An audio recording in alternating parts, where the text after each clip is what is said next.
السلام عليكم ورحمة الله وبركاته. الحمد لله وحده السلام على النبي بعد ما بعد فأعوذ بالله من الشيطان الرجيم بسم الله الرحمن الرحيم. সমস্ত গান সমস্ত প্রশংসা সেই মহান আল্লাহ তাআলার জন্য, শান্তি দ্বারা বর্ষিত আমার প্রিয় নবী মুহাম্মদ সাল্লাল্লাহু আলাইহি ওয়াসাল্লাম। আমার সামনে বসে থাকা শিক্ষক শিক্ষিকা মণ্ডলী ও ছোট বড় বোনেরা, আজকের সাপ্তাহিক কাঞ্চন আমার বিষয়বস্তু হলো ইমানের উপহার। তোমাদের বয়স এবং 6 কিংবা 7 হবে। ঠিক তোমাদের মতো বয়সী এক ভাগ্যবান ছেলে ছিল, তার নাম ছিল আমার। তার পিতার নাম ছিল সালেমা। তিনি ছিলেন মক্কার লোক।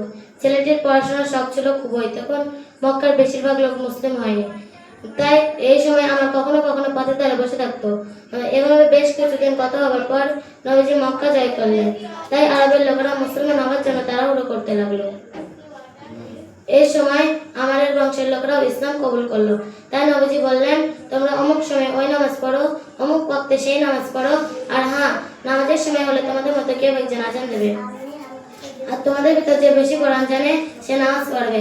তাই তারা কোরআন বেশি জানা লোক খুঁজতে লাগলো, কিন্তু মাত্র 6-7 বছরে আমার ছেলে আর কাউকে পেল না। তাই তারা নাবালক আমাকে ইমাম বানালো। আমার ছিল খুব গরিবের ছেলে, তার গায়ে ছিল একটি ছোট চাদর। সে যখন সিজদায় যেত তার পেছনের দিকটা একটু ফাঁকা হয়ে যেত।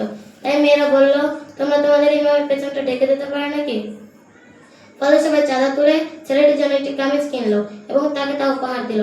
নাবালক ইমাম ওই পোশাকটি পেয়ে খুব খুশি হলো। তোমরা ওর ভাবার চেষ্টা করো নাকি? নবীজি বললেন, যে নামাজ ছেড়ে দিল সে কাফিরি কাজ করলো। যে নামাজ পড়ে তার অভ্যাস চরিত্র ভালো হয়, কারণ আল্লাহ বললেন, নামাজ পছন্দনীয় মন্দ থেকে নামাজীদের বাঁচিয়ে রাখে। পরিশেষে আল্লাহর কাছে দোয়া করছি, আল্লাহ তাআলা যেন আমাদের বেশি বেশি কোরআন তেলাওয়াত করার তৌফিক দান করুক। সবাই আল্লাহুম্মা আমিন। এই বলে আমার বক্তব্য শেষ করছি। আসসালামু আলাইকুম ওয়া রাহমাতুল্লাহি ওয়া বারাকাতুহু।